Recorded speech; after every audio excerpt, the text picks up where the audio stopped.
Et si votre première résolution pour 2025 était de quitter Elon Musk? Alors, pas Musk lui-même, dont vous n'êtes sans doute pas un intime, mais son réseau social, X. Quitter X. En fait, l'idée est dans l'air depuis pas mal de temps. Depuis que le milliardaire a racheté Twitter pour en faire le X que l'on connaît aujourd'hui, un média social qui, il faut bien le dire, a beaucoup changé, voire complètement dérapé. Mise en avant des points de vue polarisants avant tout, libre expression jusqu'à l'excès, déluge de propos haineux et radicaux et vitrine d'un Elon Musk désormais tout-puissant, sans filtre, fier soutien du nouveau président élu Donald Trump. Bref, autant de bonnes raisons aux yeux de beaucoup pour fuir ce cloaque et partir à la recherche d'un nouvel Éden.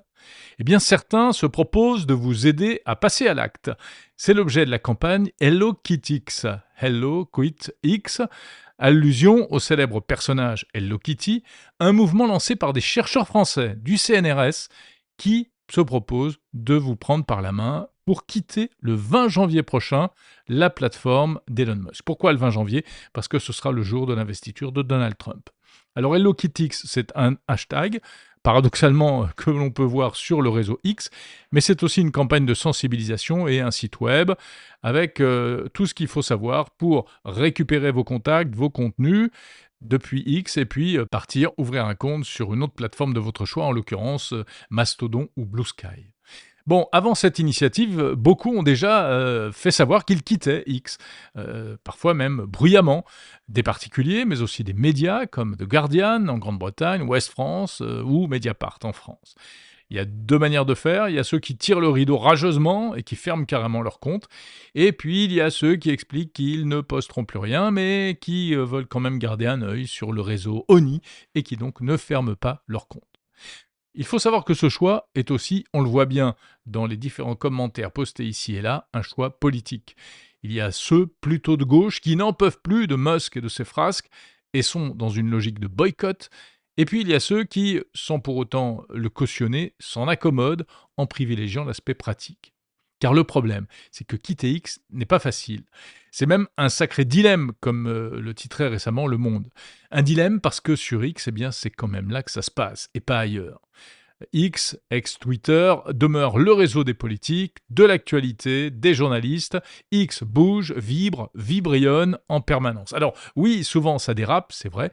Les points de vue les plus extrêmes, de droite comme de gauche, s'y expriment, souvent à coups de noms d'oiseaux. Mais c'est encore là aussi que les grosses informations arrivent, toujours en premier, toujours le plus vite. C'est X qui continue à dicter l'actualité. En plus, il est encore possible, il faut bien le dire, d'utiliser X intelligemment, entre guillemets.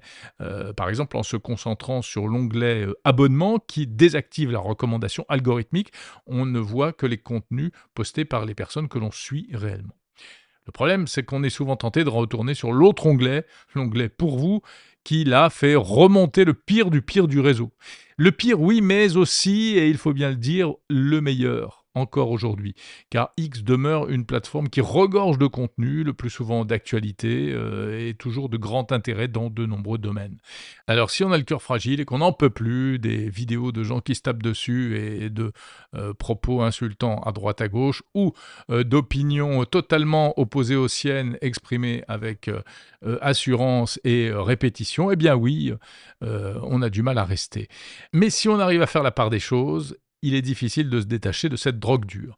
En tout cas, le principal bénéficiaire de cet exode, de ce début d'exode, c'est le réseau Blue Sky, cette espèce de copie de Twitter créée par le cofondateur de Twitter, Jack Dorsey, et qui, à l'heure où on se parle, continue d'engranger les millions d'abonnés, aux alentours de 25 millions à ce jour.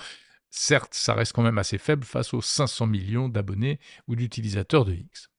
Blue Sky, surtout, a deux problèmes majeurs. D'abord, on s'y ennuie sérieusement, car il s'y passe beaucoup moins de choses, beaucoup moins de contenu intéressant du fait du plus faible nombre d'utilisateurs. Et puis aussi parce que les têtes d'affiche ne sont pas là. Les grands leaders d'opinion, politiques ou autres, sont pour la plupart absents de Blue Sky. Ensuite, Blue Sky souffre d'une grosse faiblesse technique. Il est techniquement très en retard par rapport à X. Il manque beaucoup de fonctionnalités qui sont pourtant très utilisées et très utiles pour une utilisation professionnelle, pour une entreprise, un média ou même pour un particulier. particulier actif. Par exemple, impossible de programmer des messages, de les éditer après coup, d'envoyer des vidéos un peu longues. Blue Sky n'est pas non plus utilisable à distance via des outils tiers de gestion de médias sociaux. Bref, il y a quand même beaucoup de choses qui manquent. Pourtant, la plateforme est évidemment prometteuse, basée sur un protocole ouvert, et elle va forcément évoluer, mais il faut du temps, il faut de la patience, il faudra sans doute quelques années pour rattraper un Twitter aujourd'hui âgé de plus de 17 ans. Enfin, si on prend un peu de recul, il reste une question, en admettant que ce début d'exode devienne réellement massif, ce dont on peut quand même douter. Que deviendra X ? X va-t-il se vider du coup de ses forces vives ? Deviendra-t-il un simple repère de complotistes et d'excités, d'extrême droite comme d'extrême gauche ? Eh bien, en l'état actuel des choses, avec, on l'a dit, près de 500 millions d'utilisateurs dans le monde, ça paraît peu probable. La solution, finalement, c'est peut-être de tenter de mener une double vie en allant voir ce qui se fait sur les autres réseaux sociaux, mais il paraît très difficile de tirer le rideau aujourd'hui sur X.